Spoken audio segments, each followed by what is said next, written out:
All right, we are live according to the notification there. So welcome to, is this the first official edition of the Friday It is the first official edition of the Friday Nooner. Right. We had kind of a practice, a beta, as they say in the tech industry in That was more December, of an MVP, I think.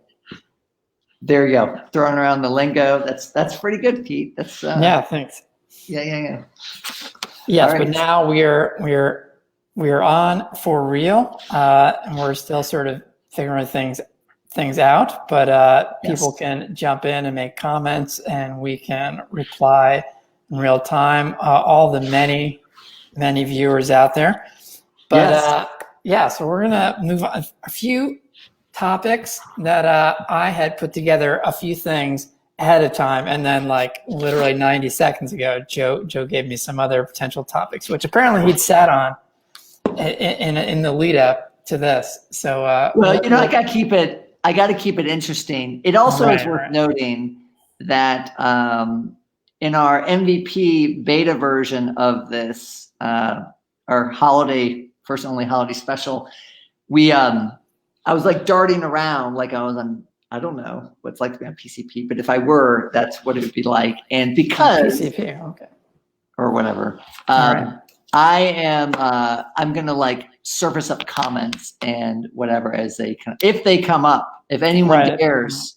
So I'm kind of figuring out how to do this at kind of the same time. And I'm gonna wear my Durham Bulls cap because Pete, we're operating out of Grep Beat World Headquarters, of course, in Durham, North Carolina, which is pretty exciting. Right. We're about 60 yards from each other. Maybe not that many yards. 60 feet? 20 yards? I don't talk yards and feet. Okay. If I were going to run and I know this is timely, if I were going to run for president, I would run on just two simple positions. One, I would move us all to the metric system. Two, I would move away from daylight savings. And that's it. You would move nothing else entirely to the metric systems? Oh yeah, let's just get done with it. Well, I'm not going to watch football played on like 110-meter field. Hey, listen, I don't need everyone to vote for me. I just need a majority of people to vote for me, and then I would bring the country together under the metric system and the lack of daylight savings. I would just say, I'd probably pick something else. Don't mess with football. We've seen what's happened politically. It's not a good thing. All right, so one, I'm sure everyone out there saw earlier this week, we had a package of 2021 predictions from some Triangle Tech luminaries. Yeah, and there was sort of a minor trend. I mean, obviously, some of them were remote work is here to stay, some other things in that vein. But one that surprised me a little is that three separate people all mentioned low code or no code app development. And I just want to read them quickly. So Sonia Ebron, who's the CEO of Courtroom 5, 2021 will mark the beginning of the end for the technical co-founder, as no-code app builders will reach the mainstream and allow anyone to test innovative ideas in the marketplace. Joe Procopio said in 2021, no-code will do for SaaS what the iPhone did for mobile apps in the early 2010s, good, bad, and ugly. And then Adam Smith of Ferengle, no-code platforms will become a major change agent for tech companies as more and more business users automate their businesses on their own. So what is no-code, low-code? I mean, obviously is what you're letting kind of non-tech people or companies kind of have more control or direction over what they want and do it themselves, because someone like DropSource, which is a startup here, is making tools that they're doing the coding behind the window, under the hood. Is that right? Is that generally right? Yeah, so there's so much there. So first, I would like to address the most important points. One is if you go to grepbeat.com and you look at the article on the predictions, that graphic, which has you imposed on the face of Johnny Carson playing, was it Karnak or whatever? Yes, I did that. I'm quite proud of that. And I actually take specialty I think I'm on my LinkedIn endorsement is going to be things about imposing Pete's face on things. That is, it's a gift. And that's going to be one of your skills? And it is one of my skills. It's not right. Okay, that's true. And it's going to be one that you're going to highlight more than others. In fact, I will address this low-code thing, and then we're going to come back to that in a second because I think that is probably one of the most important things we're going to talk about in 30 minutes. So, how many people do you think know who Karnak the Magnificent? Like, what age does that dip below? Anyone under 30? I forgot the name. No. I forgot. There might be some off people. I think it's our generation and older. I think we were even kind of on the tail end of that. And he used to predict, just for those who don't know, he used to predict the future. He would put an envelope on his head and he would say the question, I think. He'd give the answer and then in the envelope. And then Ed McMahon or whatever would give kind of like the question. And hilarity would ensue. Yeah. It was the 80s. We didn't have the internet. You had to do what you can. So, but low code at the end of the day, low code, no code is about having tools, and it's about replacing hard code coders to make things happen on really through software or the internet. The concept is not new. It's just kind of a trendier title for that. But the tools have gotten better for doing that. So really any piece of website that lets you automate or do something else on the web broadly could fit under this category. So the term tool is probably just the generic term. Low code, new code is the term you use when you get funded by some trendy VCs. And so that being said, it is not new. The tools continually get better. Just like if you think about SaaS, software as a service, that is not new. They just change the names over the years. I don't know. I don't think it's going to be any type of dramatic change. There's nothing really radically new. A lot of people actually that make those predictions are people who have those kind of tools, and so it's a little bit of self-promotion going on there. Sure. I'm just saying. I'm just putting it out there. There's nothing wrong with a little promotion. That being said, I do think it is. I think a lot of founders get hung up, and they're like, "Hey, I need to code this, or I need to." Either engineers overcode things, quite honestly, over-engineer things, or non-technical founders are like, "Hey, I'm helpless. I can't do this. I need to go find CTOs to solve all my problems." And the reality is, there are a slew of tools out there for coming up with good solutions. And it's much more about the entrepreneur understanding the customer and figuring out there's real need. If they can like scrap something together that quite honestly is a little shitty, but good enough, that's way more important than sitting down and kind of learning how to code or have an engineer, because all they have to do is they don't have to figure out the perfect answer. They just need to get a good enough solution. Right. Well, so that's kind of the key point. Right. But that's the point of view of a founder, say, which is certainly one point of view. Yeah. One about, say, because I think part of what people feel might be the trend is that companies may feel that the tools have gotten to the point that companies may be like, hey, we can build, with these help, our own apps, or applications internally and maybe even externally. There's always new tools. Think about if you go back to like the early 90s or whatever. There was like Foxbase Pro, and then like everyone remembers Microsoft Access, and those are all little applications. So the concept is nothing new. It just kind of sounds cooler with the title, and with time, tools get better. So I don't expect anything. But if you don't need dramatic to sort of buy or license or whatever SaaS tools, if you're like, we can just make our own bespoke one by using these other companies, so we no longer need these SaaS companies we're using. Because displaced. So it's the trend, right? Anytime anything starts new, it's all hand coded and hand rolled, and after a while, people figure it out. So I think for a lot of web apps, do people need to hand code them? No. But if you're going to write some kind of machine learning, pattern matching, complex thing, which is like the great new thing, then like those tools aren't there for us. So I think if you follow the life cycle of any technology and how it's implemented, same thing with databases. If you look back in the early 80s, like all that stuff, there weren't easy apps to use any databases. You roll around the 90s and there's like Microsoft Access and Foxbase Pro and all this and that made it really easy. So I think it just follows a very common trend. But more importantly, and I think this is the most important thing, I do want to get back to our point to talk about how I have a gift. And I use the term gift not lightly. but I use it very distinctly in imposing your face. And I am. Is it just my face or just faces? Well, it's unclear. I mainly focus on your face, which is a little weird. But yeah, it's so I want to. So I was looking through Instagram and yesterday, and you look at these ads and they show you these like cool video or photo manipulation. I'm like, oh, that looks cool. Let me download that, which I normally don't do, but it was a Thursday night. Things were kind of crazy, and so I did. And then I'm like, I wonder how this works. And then I'm like, I got to test this out. And then I'm like, well, I could just. Like, who am I going to do this with? And I was like, well, obviously I have a gift for manipulating Pete's face and images.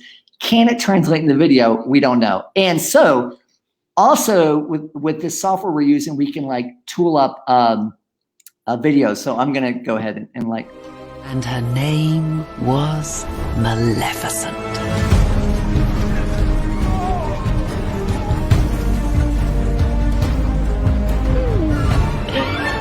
Oh, come on. That's funny. Oh, wow.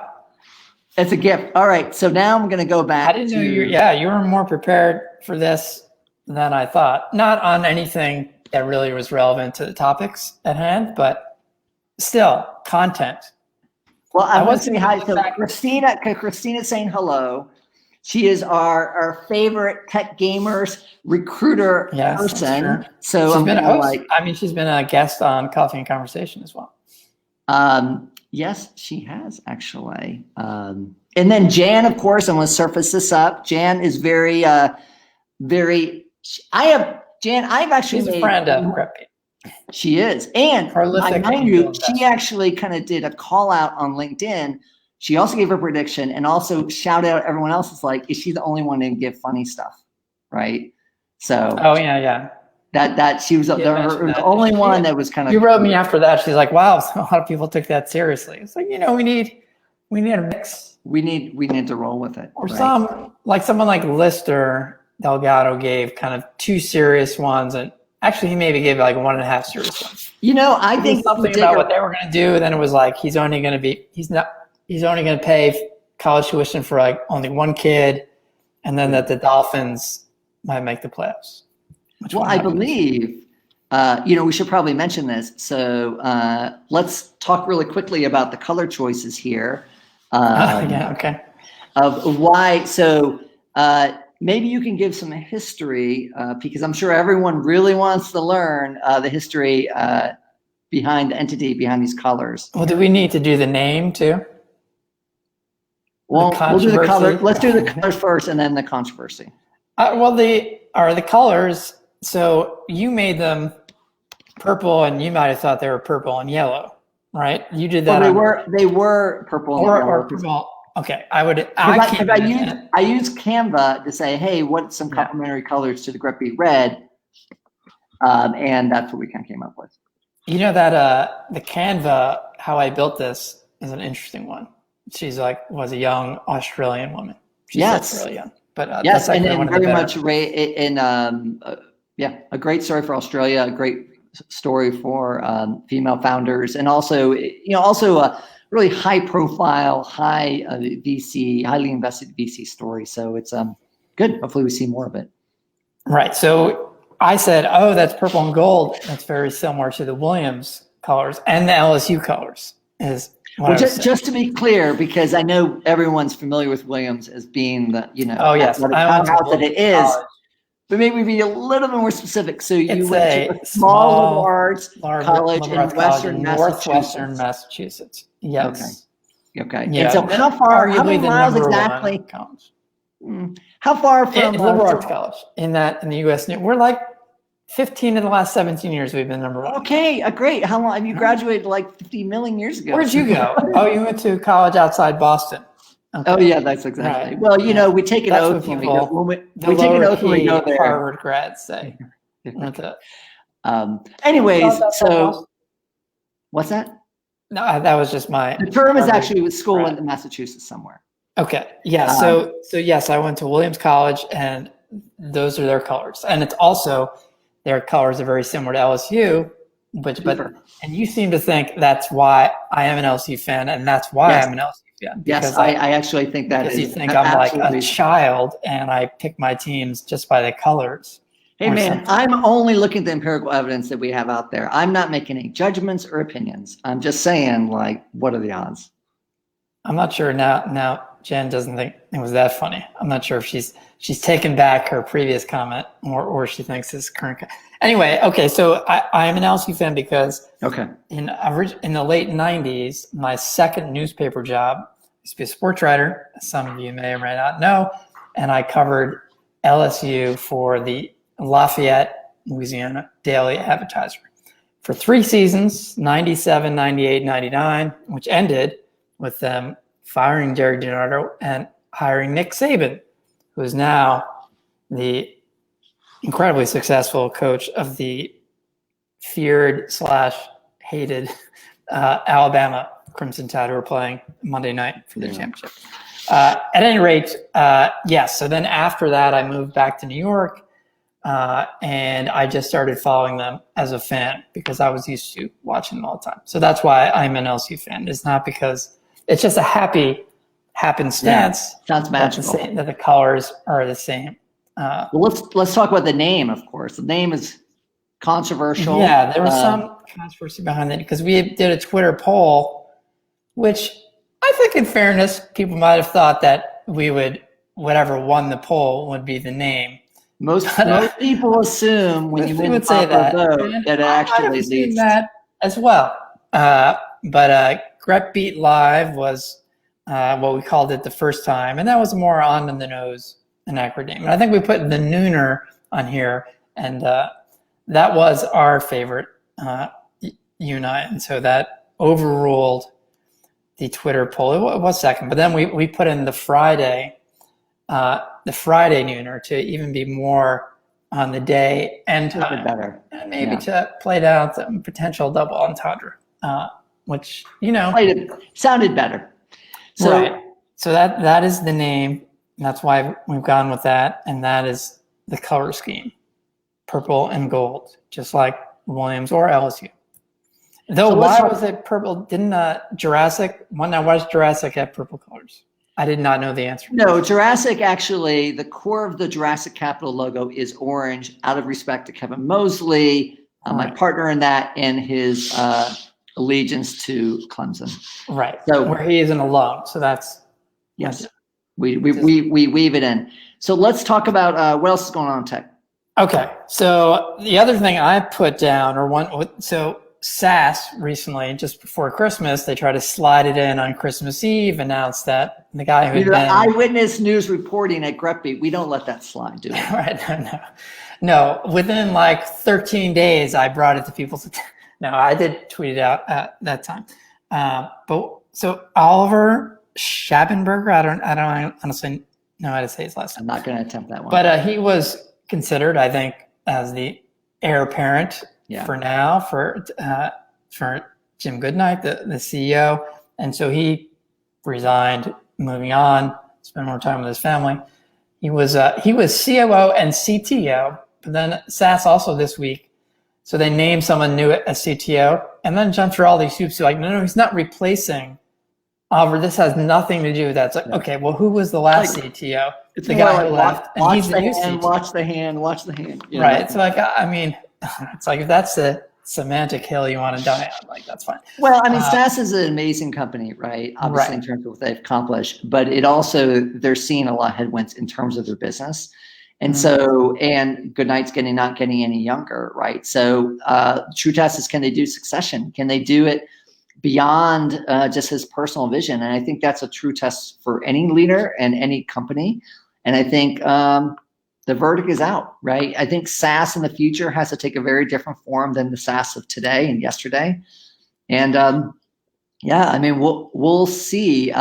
He hasn't in interviews hasn't really shown a great ability to do succession, quite honestly. I think I read some article and they asked him, like, what about succession, or what about the future of SAS? And he basically says something, he'll be dead in the ground with dirt over him. Right. So that's what I mean. So I don't know. I have no insider info, but from afar, it seemed like the people are like, well, you're going to be next, but then it's like he doesn't really want to. Well, he's not giving up, right? And I think one can even argue with SAS, if you compare, say, to Red Hat, that it's a very cool, but also very inward looking. So if you typically think of large software companies as spinning out different startups, a lot of things coming out of there. Right. It's a bit of a black hole when it comes to that. So it's great They're that they still exist. like an S corp, right? They've been. Yeah, So like we're very they're, lucky to kind of have any large company like that in the tech space, but in terms of contributing significantly to the ecosystem in terms of spin out innovation, it's been a little bit more of a closed box compared to other ones. But I will mention what's fascinating is if you look a lot of like these future really dominant software companies in the area, you have SaaS and then kind of Red Hat, which by the way, no one locally or no institutional investors invested in, right? And kind of overlooked. And look at the one that's really making waves now is Epic Games. Like, they're kind of floating along, and now that's going to be the shit. And they just recently was it? I don't know how I feel about this blue language. I mean, personally, what? It's not for me. Oh, okay, all right, that's all right. But Well, that's fine. language. No, I'm there's sorry, probably but some people out there that are into I'm sorry. it. Should I speak the Queen's English? Because I know you went to Williams, and there's probably a close I did connection. enjoy the Queen's Gambit and the Queen and the Crown, but that's a whole different. I just finished season 4 of The Crown, and was looking for something. It started from just a few weeks ago from nothing. Gone through all 4, so I learned a lot. Wow, and you've come a long way. Carol and I were looking great. at what else should we watch, and so we're like, hey, let's. I clicked on this one I heard of, and it was The Handmaid's Tale, which is very different. No, that's not. Very Yeah, dystopian. that's so we started like watching that. torture and porn, basically. That take can be me rough in watch. a very different direction. But it I is did watch kind of that. worth talking about the recent news with Epic Games and their Yes, and in they're buying all the malls. malls. They're buying a mall, A but mall. that's also in Cary, and that will be very central to RTP. And I think that's great. I mean, that's It's kind of a win-win. it is a win-win, and it's a commitment to the area. I think they're increasingly a large employer, and when another giant rises, and that's good. I think that's. I don't like. I'm just trying to think. All right, so that would be your corporate campus. Are you like going into one of the anchor stores and cutting it up into offices? What are you just going to run around with the mannequins? Like, I'm guessing they're going to refurb it. Like, it's not like you're going to be like, I work at the Gap or like Urban Outfitters. Or I have worked at the Gap, just for the record, for 2 summers. You worked at the Gap for 2 summers? Yes, I worked at and actually during a school year too. So don't take this wrong. But I would not guess that. We should create a little slideshow of fun facts. There was a time when I was arguably the finest folder of jeans on the East Coast. I can only speak to the East Coast, though I probably was top couple nationally. Well, I think Gap was out of San Francisco, wasn't it? So, It is, yeah. But we didn't really, there was a big East Coast, West Coast thing in the Gap. A lot of people talk about that. Yeah. It In was the a Gap, big, like very light jeans, maybe a sweater, maybe a nice. But going back to succession planning, how you don't want to focus on this Gap that because this is. I would talk about the Gap all day. Seriously, I am a great folder. Okay. No, all right. Well, yeah, Jan's also surprised that you were at the Gap. I'm also surprised. Okay. I'm wearing these jeans, so it'd be hard for me to. Are you loyal to the brand? Are you wear Gap jeans? Oh, you know what? Actually, these are Gap jeans.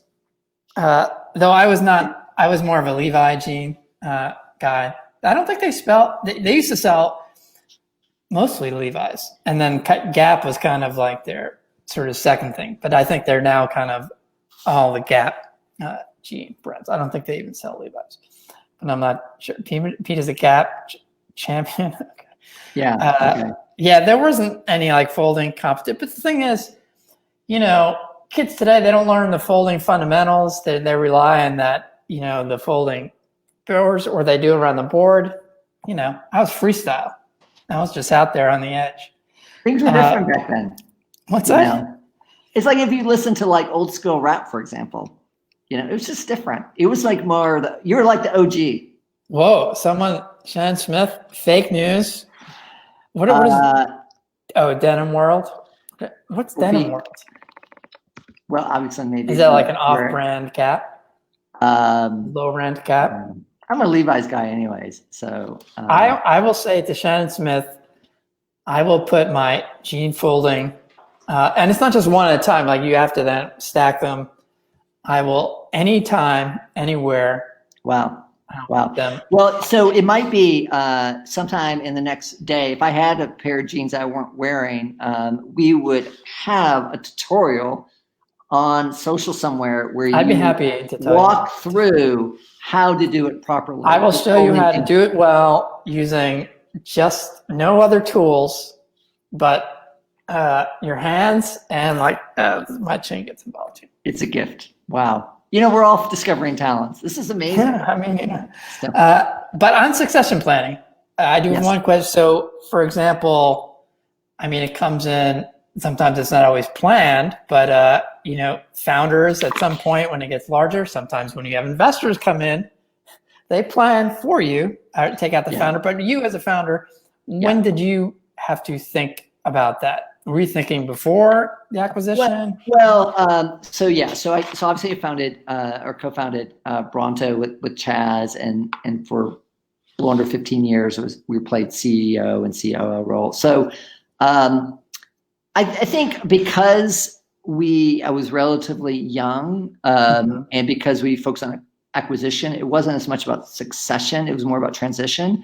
But when Chaz and I left about a year after the acquisition, we put Karen Soprano in as GM, right? So she had been, you know, essentially a 10-year veteran leading the services team, really understood the business inside out, had a great sense of the culture and the business.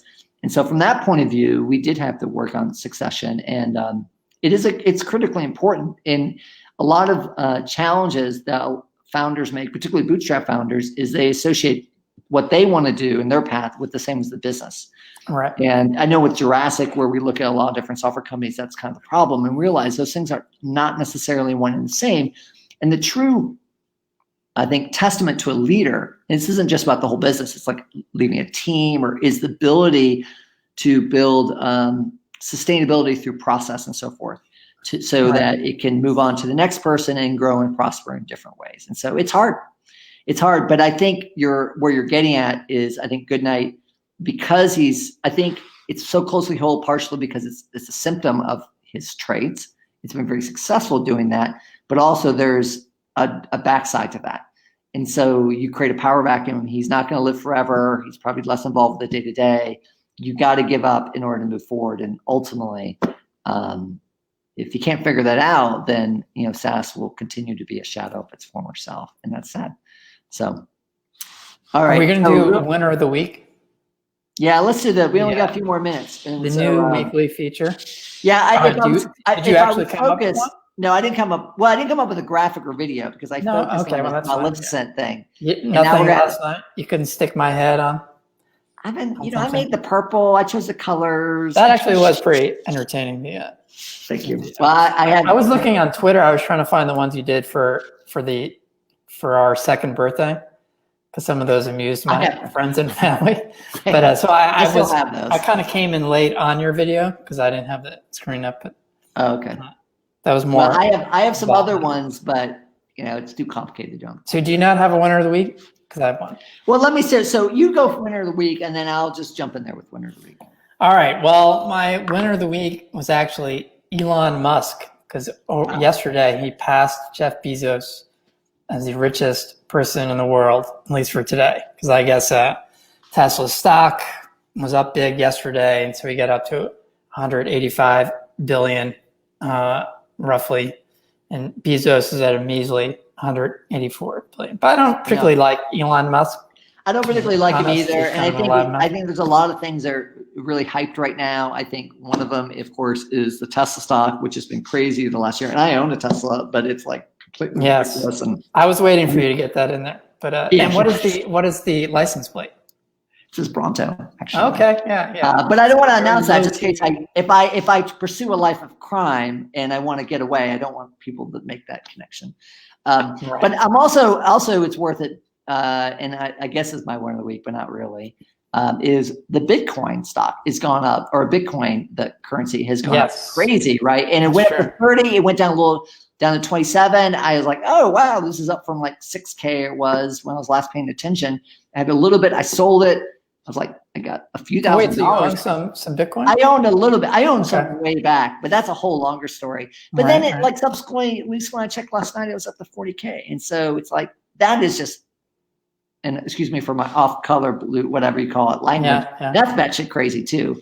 But I think the winner of the week actually, and winners can be controversial, is I think you have to really look at Facebook and Twitter, specifically Facebook, because if you think we didn't talk at all about all the craziness that went on with Trump and the Capitol building and all that kind of stuff, but one of the things that will be the most effective of all the sanctions will simply be Facebook putting him on pause and then hopefully indefinitely kicking him off, because that muffling him will have a huge difference and really shows how powerful these social networks really, really are, which I think they know. They don't want to draw a lot of attention to because of regulation.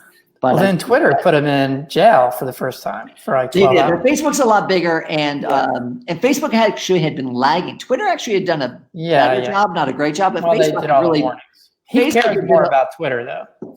Yeah, but Facebook had really been hands off about the whole thing, really obnoxiously. So it's good to see them step up and take some. I saw something on Twitter yesterday when so after he sent out the video yesterday, where at least he was like, yeah, I didn't win, and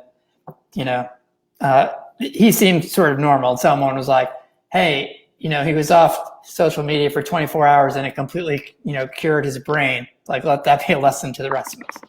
Tongue in cheek about like he seemed to finally, but we could all step back a bit. But all right, so that's Elon Musk. So real quick, I think Musk is Elon Musk. It actually is an amazing entrepreneur. Yes. But like a lot of very amazing successful business people, as a person, which I think actually is also important out this world.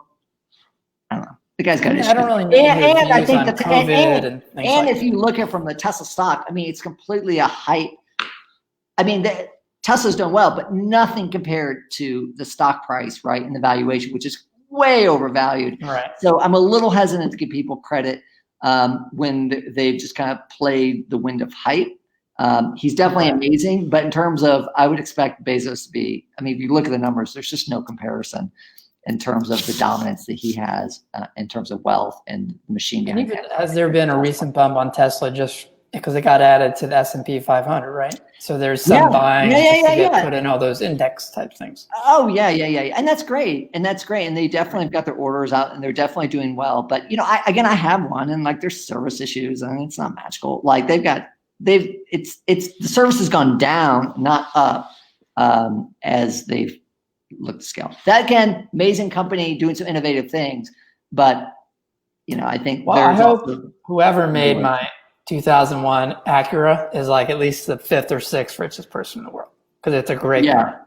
Well, Acura is part of Honda, right? So Honda is there. I used to have my first car moving to North Carolina was an Acura Integra. I think it was an 88. This is back in 96, 97. In fact, I had to get rid of it because when I had my youngest daughter, Jimena, I thought it would burn oil, and I see it right there. Yeah, and I thought it was too unsafe, because my plan is when it inevitably blew up, I wouldn't put my seatbelt on because I would just be able to roll out. And then we decided that having a small child in the back, if that's your view for escaping a vehicle, would not be so. Yeah. And I think the whole don't wear a seatbelt so I can escape easier, like that's not a good strategy. No. So what's your thinking? We're like over time. Yeah. Over time. So what do you think of our first episode? So far, so good? Are you supposed to ask me? I think that's up to the public. Yeah, I thought it went well. We want to do a Twitter poll and also continue. Yeah, we'll do a Twitter poll and then disregard the results. I think we'll be there. There we go. Okay. There's so read Grupbeat Tuesday, Thursday, and see you next week here. Friday at noon. The Friday noon. And someday LinkedIn's going to approve us, and we'll also be on LinkedIn Live too. But we're working on that. So okay. Yes, that's true. Okay, we're ending now. Bye.